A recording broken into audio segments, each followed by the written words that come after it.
Good morning बच्चों। पिछली class में हमने डेवलपमेंटल बायोलॉजी स्टार्ट किया था। ठीक है, तो ये जो पेपर है इसमें हमने जैसे बता दिया था कि आपको क्या पढ़ना है। एक तो आपको पढ़ना है ऑन्टोजेनी। ऑन्टोजेनी मतलब जिसमें स्पर्म सेक्स सेल से लेकर जो एम्ब्रियो फॉर्मेशन तक की पूरी प्रोसेस। ठीक है, और दूसरा कौन सा था? ब्लास्टोजेनी। तो ये जो होते हैं ब्लास्टोजेनी, ये सेक्सुअल रिप्रोडक्शन आ गया। तो हमें एक तरीके से सेक्सुअल रिप्रोडक्शन और ए सेक्सुअल रिप्रोडक्शन दोनों पढ़ना है। ठीक है, तो आज जो हम स्टार्ट करेंगे वो है आपका, इसमें आएगा ए सेक्सुअल रिप्रोडक्शन। अब ए सेक्सुअल या अलैंगिक प्रजनन। ठीक है, एक तरीके से ये ध्यान रखना कि जो सेल्स होती हैं हमारी बॉडी में वो दो टाइप की सेल होती हैं। ठीक है, एक होती है सोमैटिक सेल्स और एक होती है जर्मिनल सेल्स। ठीक है, सोमैटिक सेल्स और जर्मिनल सेल्स। ठीक है, तो ये जो सोमैटिक सेल होती हैं, ये सोमैटिक सेल्स क्या है? ये बॉडी में, इनमें अगर कोई चेंज होता है तो वो नेक्स्ट जनरेशन में चेंज नहीं होता। ठीक है, मतलब हम ये समझ लो हमारे टेस्टिस और ओवरी, इनको छोड़ के जितनी भी बॉडी में सेल्स हैं वो सोमैटिक सेल्स हैं। और जर्मिनल सेल्स कहाँ होती हैं? रिप्रोडक्टिव ऑर्गन्स में, या हम कह सकते हैं टेस्टिस और ओवरी में।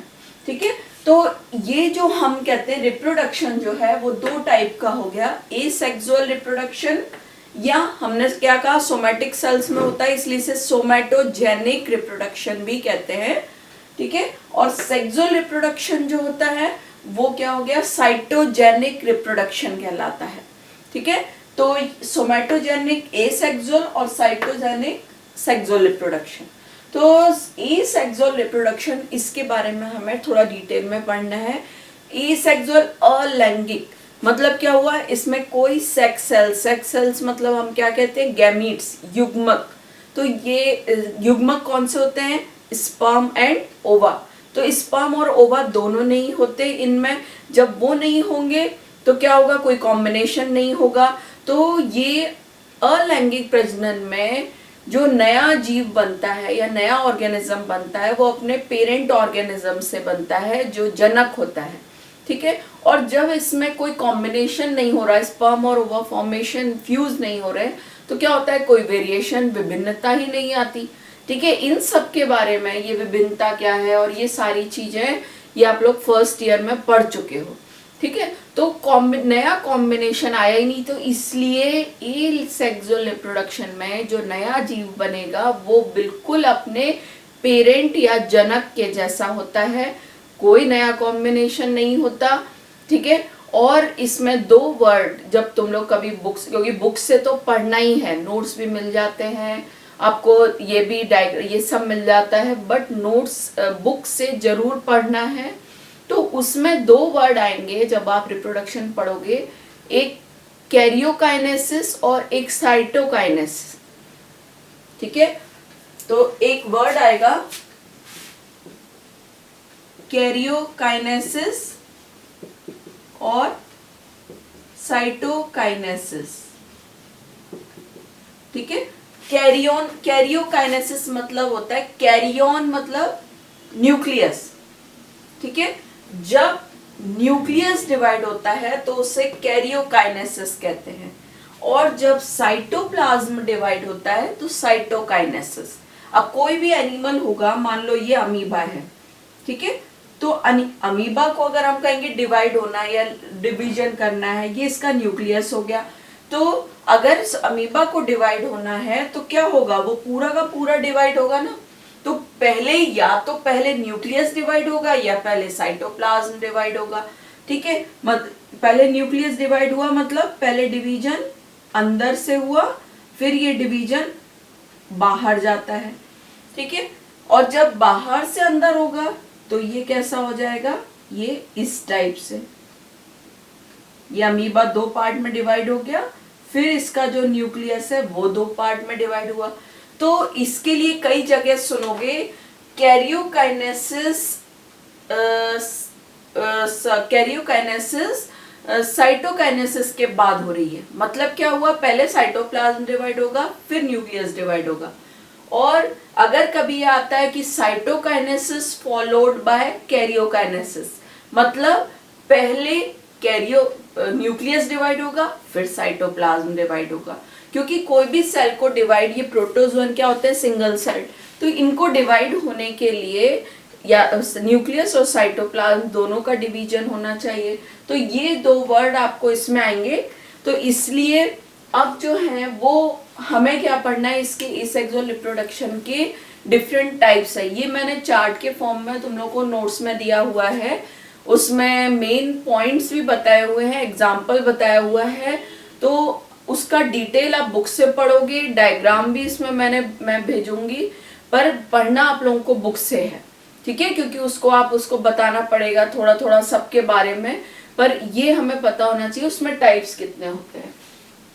तो अलैंगिक जो प्रजनन होता है वो ये कितने टाइप का हो गया, फिजन, इसी को फिजन या खंडन, इसको कहते हैं आर्किटोमी, ठीक है, फिजन या खंडन, आर्किटोमी। दूसरा होता है स्पोरुलेशन, जिसमें स्पोर्स बनते हैं। तीसरा होता है बडिंग, मुकुलन, जिसमें कि क्या होगा, बॉडी से एक आउटग्रोथ निकलती है। जेम्युलेशन, जेम्यूल बनते हैं। प्लाज्मोटोमी, फ्रेगमेंटेशन और रीजनरेशन, पुनरुद्भवन, ठीक है। तो ये इतनी जो प्रोसेस है ये अलैंगिक प्रजनन के प्रकार हैं, ठीक है। अब जैसे हम ये फिजन पढ़ते हैं, फिजन में क्या होगा, फिजन या खंडन मतलब एक जो जीव है वो दो पार्ट में डिवाइड हो जाएगा, या दो या दो से ज्यादा पार्ट में डिवाइड हो जाएगा, ठीक है। तो वहां क्या होगा, जो वर्ड मैंने बताया कैरियोकाइनेसिस, साइटोकाइनेसिस, तो जो पुराना जीव है वो इमॉर्टल हो गया, अमर हो गया, क्योंकि जो पेरेंट है वही दो भाग में डिवाइड हुआ। तो अब क्या हुआ, मान लो एक इतना बड़ा जीव है तो उससे दो इतने इतने छोटे जीव बन गए और फिर ये डेवलप हो गए। तो क्या हुआ, पुराना जो पेरेंट है वो तो खत्म ही नहीं हुआ, तो इनमें अमरता रहती है, इमॉर्टल, ठीक है, क्योंकि ये कभी फिनिश नहीं होते। तो फिजन जो है इसी को आर्किटोमी भी कहते हैं, और इसके फिजन के कई प्रकार हैं, ठीक है।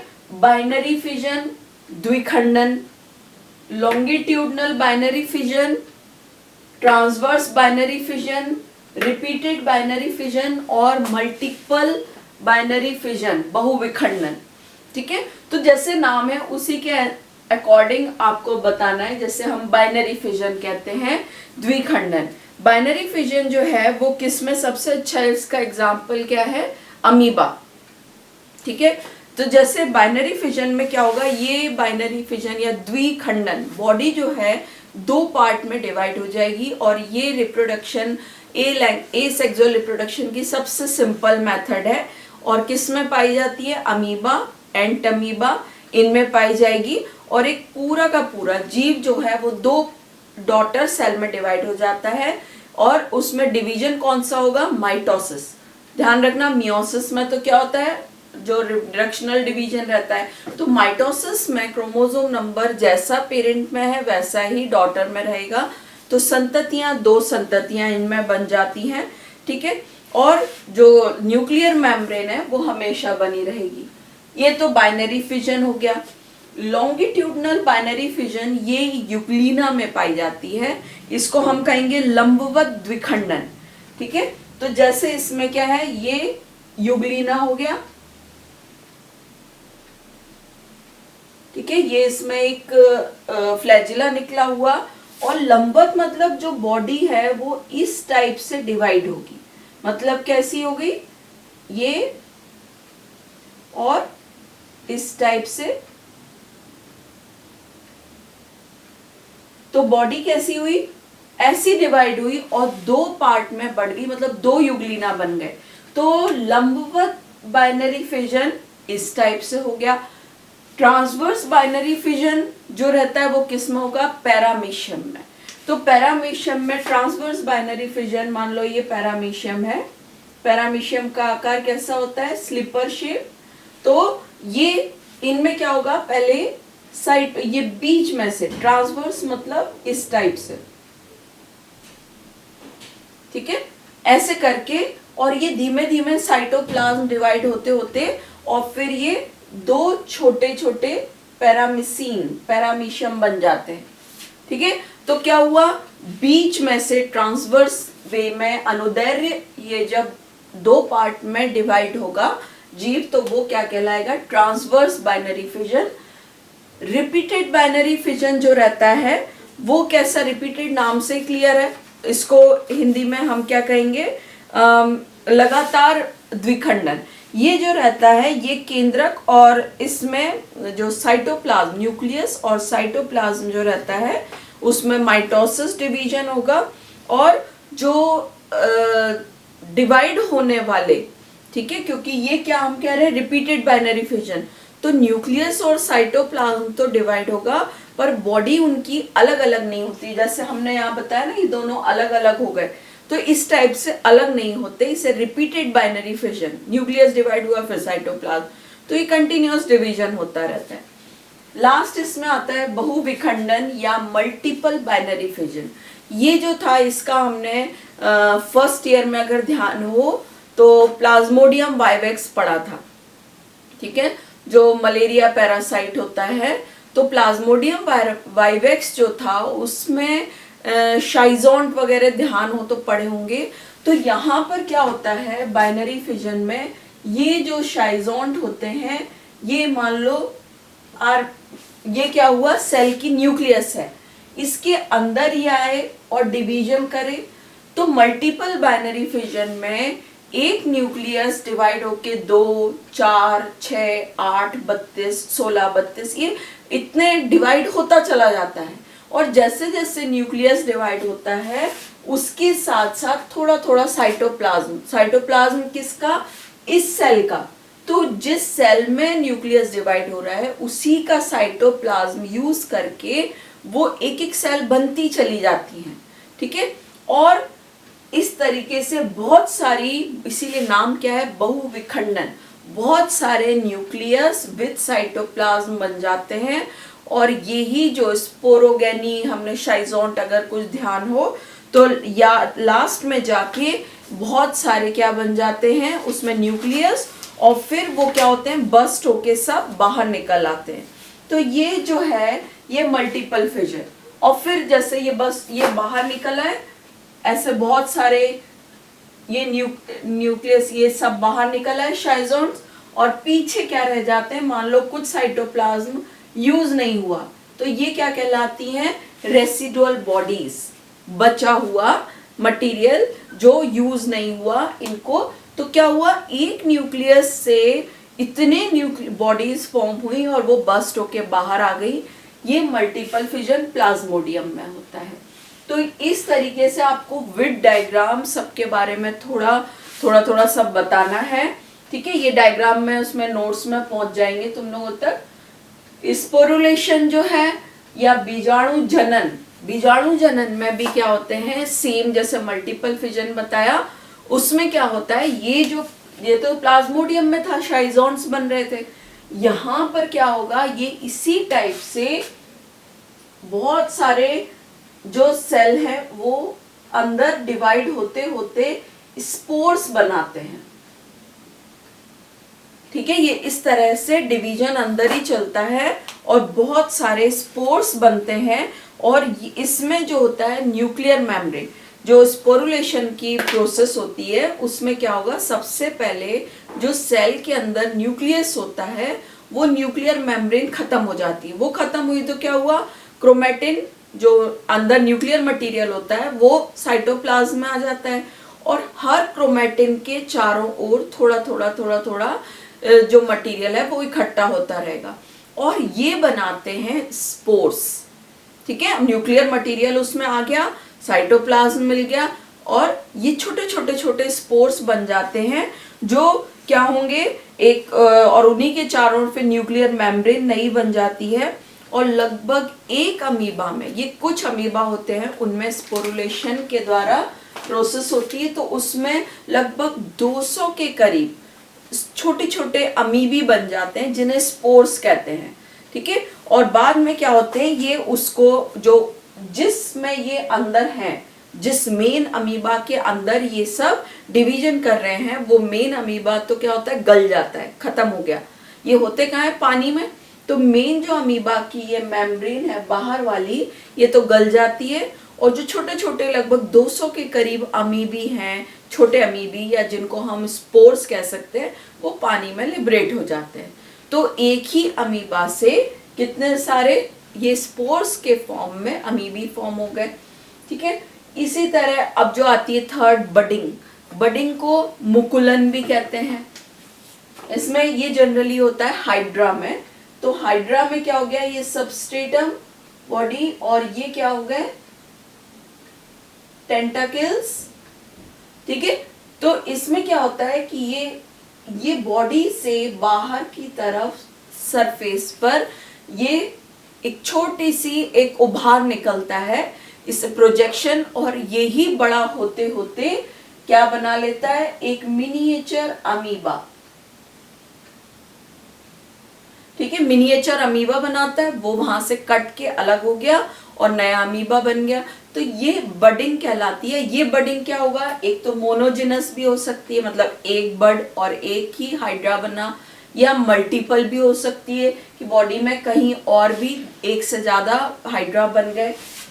ये जो बडिंग होती है, ये एक्सोजिनस बडिंग, एंडोजिनस। एक्सोजिनस मतलब जब ये मुकुलन बाहर की तरफ जो जंतु है या एनिमल है उसकी सरफेस पर बाहर की तरफ होगा, तो वो क्या होता है, एक्सोजिनस बडिंग, जैसे कि ये हाइड्रा में। और एंडोजिनस मतलब अंदर की तरफ, कि मान लो ये इनकी स्किन है, इसमें अंदर की तरफ बडिंग होके एक न्यू ऑर्गेनिज्म बना, तो ये होता है इफेलोटा में। इफेलोटा भी एक मोनोप्रोटोजोन है। तो एंडोजिनस बडिंग उसमें सरफेस के अंदर हो रही है और यहाँ बाहर हो रही है। तो ये एक्सोजिनस, एंडोजिनस। अब हम आते हैं जेम्युलेशन, ठीक है। ये जो जेम्युलेशन होता है, ये भी इसमें क्या होगा, जो पेरेंट होता है, हर चीज कहाँ से हो रही है, पेरेंट्स या जनक से। तो पेरेंट से कुछ पार्ट अलग हो जाता है, ठीक है, और उसमें रीजनरेशन, पुनरुद्भवन की क्रिया होती है, और बहुत सारे और उसमें जेम्यूल बनते हैं, ठीक है। ये जो जेम्यूल होते हैं, इनके ऊपर एक प्रोटेक्टिव कवरिंग होती है, सुरक्षात्मक आवरण, जो इनको एडवर्स कंडीशन में बचा के रखता है। और जब इनके अकॉर्डिंग अनुकूल परिस्थितियां या सिचुएशन आती हैं, तब ये जेम्यूल जो होते हैं ये जर्मिनेट हो जाते हैं। तो जनरली जेम्यूल्स जो होते हैं, वो जो पानी में स्पंजेस होती हैं, उनमें जेम्यूल के थ्रू एसेक्सुअल रिप्रोडक्शन होता है, जेम्युलेशन। ये सारा डिटेल में हमने फर्स्ट ईयर में पढ़ा हुआ है, ठीक है। फिर आते हैं प्लाज्मोटोमी। प्लाज्मोटोमी में क्या होगा कि ये भी एक हम कह सकते हैं बाइनरी फिजन का टाइप ही है। इसमें जो एक मल्टी न्यूक्लिएटेड बहु केंद्र की, अभी तक जनरली हमने प्रोटोजोआ यूनी न्यूक्लियस देखा है, एक न्यूक्लियस वाला। तो ऐसे प्रोटोजोआ जिनमें बहुत सारे न्यूक्लियस होते हैं, उनमें डिवीजन हुआ और वो 2 छोटे प्रोटोजोआ में बट गए, ठीक है। तो क्या हुआ, न्यूक्लियस की संख्या पहले से आधी रह गई। अब क्या होगा, ये जो प्रोटोजोआ छोटे छोटे हैं, इनमें फिर डिवीजन होगा और ये अपने पेरेंट के जितने न्यूक्लियस बना लेते हैं। ये कहलाती है प्लाज्मोटोमी। पर होगा क्या, सेम द्विखंडन का ही रूप कह रहे हैं, मतलब एक बॉडी 2 बॉडीज में डिवाइड होगी, 2 छोटी में, जो फिर वापस अपने पेरेंट जैसी हो जाती है, ठीक है। फिर आता है फ्रेगमेंटेशन, या इससे कहते हैं क्या है, खंडन। मतलब क्या हुआ कि जैसे सी एनीमोन है, सी एनीमोन जो जंतु होता है वो कैसा होगा, ये इस टाइप से, ठीक है। और इसका क्या होगा फ्रेगमेंटेशन में, कि अगर कोई भी पार्ट अगर खंडित हो गया, टूट गया, ठीक है, वो एक नया ऑर्गेनिज्म बना लेगा, ठीक है। तो खंडन या फ्रेगमेंटेशन, फ्रेगमेंट हो गया, वो फ्रेगमेंट ने एक नया ऑर्गेनिज्म बना लिया। ये भी एसेक्सुअल रिप्रोडक्शन का पार्ट है। फिर आता है कि रीजनरेशन, पुनरुद्भवन। पुनरुद्भवन मतलब जो ऑर्गन, अगर कोई चीज खत्म हो गई है, मान लो यहाँ पर तो क्या हो रहा था फ्रेगमेंटेशन में कि फ्रेगमेंट ने नया जीव बना लिया था, यहाँ पर क्या होगा रीजनरेशन में कि जो चीज कटी है वो फिर से रिपेयर हो जाएगी, इसे कहते हैं पुनरुद्भवन। ठीक है, तो इस तरीके से ये अलैंगिक प्रजनन के इतने प्रकार हैं और इसमें विद डायग्राम सारा चीजें पढ़नी है, डायग्राम और उसके बारे में थोड़ा थोड़ा बताना है। तो अगर एग्जाम में ये क्वेश्चन आ भी सकता है, तो अगर एग्जाम में आता है तो पहले आप बताओ एसेक्सुअल रिप्रोडक्शन क्या होता है, फिर उसके बारे में बता के फिर वो कितने टाइप का होगा उसको आप बताओ, फिर एक एक को लेके उसको समझाना है विद डायग्राम। डिपेंड करता है मार्क्स पर। कई बार क्या होता है सिर्फ शॉर्ट क्वेश्चन में आपको दे दिया जाता है फ्रेगमेंटेशन पर लिखना है या बडिंग पर लिखना है या जो हम कहते हैं जेम्युलेशन क्या है, तो हर एक में आपको इसलिए पढ़ना पूरा है। अब जब पूरा पढ़ लोगे तो आप शॉर्ट क्वेश्चन के आंसर दे ही सकते हो। ठीक है, कम पढ़ के अब ज्यादा का आंसर नहीं दे सकते, पर ज्यादा पढ़ के शॉर्ट क्वेश्चन जो रहेंगे उनके आंसर दे सकते हो। ठीक है, तो नेक्स्ट क्लास में हम सेक्सुअल रिप्रोडक्शन पढ़ेंगे। ओके।